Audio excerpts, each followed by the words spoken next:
ढोलकपुर एक बार फिर खुश था। राजा इंद्रवर्मा के महल में त्योहार की तैयारियां जोरों पर थीं। पूरा नगर झिलमिल दीपों से सजा था। बच्चों के हाथों में रंगीन गुब्बारे और मिठाई की दुकानों पर लंबी कतारें थीं। लेकिन उस रात कुछ ऐसा हुआ जिसने पूरे ढोलकपुर को सिहरने पर मजबूर कर दिया। रात के तीसरे पहर महल की सुरक्षा दीवारों पर तैनात सैनिकों ने एक काली परछाई को महल के ऊपर से उड़ते देखा। वो कोई पक्षी नहीं था, कोई इंसान भी नहीं, वो मानो धुआं था, लेकिन जीवित।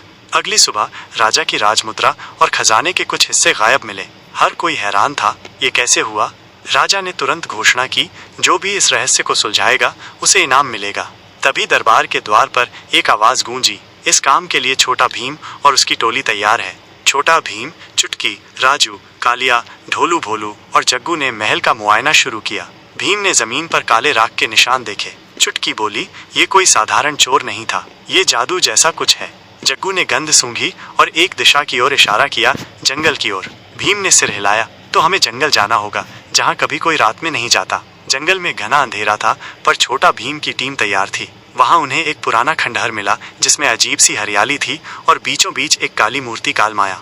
एक बुढ़िया निकली जिसने बताया, ये कालमाया की मूर्ति है। बहुत साल पहले एक तांत्रिक ने इसे जिंदा करने की कोशिश की थी, लेकिन छोटा राजा बलवान ने उसे रोका था। अब लगता है कोई फिर से उसकी आत्मा को जगा रहा है। भीम चौकन्ना हो गया, तो क्या वो परछाई उसी की है?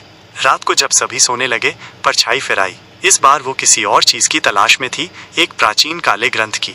भीम ने जागते हुए परछाई को देखा और तुरंत उस पर झपटा, लेकिन जैसे ही उसने हमला किया, परछाई धुएं में बदलकर भाग गई। चुटकी ने कहा, हम इसे सीधे नहीं हरा सकते, ये तो जादू है, हमें इसका जादू खत्म करना होगा। जंगल में एक गुफा में छिपा हुआ था तांत्रिक कृपाचार्य, वही जिसने कालमाया को जिंदा करने की कसम खाई थी। उसने चुराई गई राजमुद्रा और खजाने का इस्तेमाल एक अनुष्ठान के लिए किया। जैसे ही पूर्णिमा आएगी, कालमाया जागेगी और ढोलकपुर घुटनों पर आ जाएगा। कृपाचार्य हंसा। भीम ने तय किया, हम इससे पहले कालमाया को फिर से जिंदा होने देंगे ही नहीं, हम अनुष्ठान रोकेंगे। टोली 3 हिस्सों में बंटी। कालिया और ढोलू भोलू कृपाचार्य के ध्यान भटकाएंगे। चुटकी और राजू ग्रंथ चुराएंगे। भीम और जग्गू मुख्य मूर्ति को नष्ट करेंगे।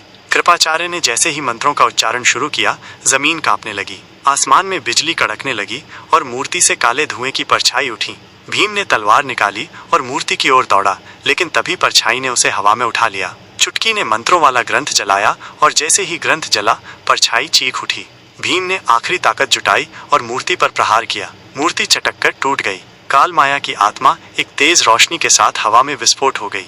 कृपाचार्य बेहोश पड़ा था, उसका जादू टूट चुका था। राजमुद्रा और खजाना वापस मिल गया। राजा ने दरबार में छोटा भीम और उसकी टोली को सम्मानित किया। आज फिर तुमने ढोलकपुर को बचाया भीम, तुम हमारे सच्चे रक्षक हो, राजा बोले। भीम मुस्कुराया और बोला, जहाँ बुराई होगी वहाँ छोटा भीम और उसकी टोली हमेशा खड़ी रहेगी।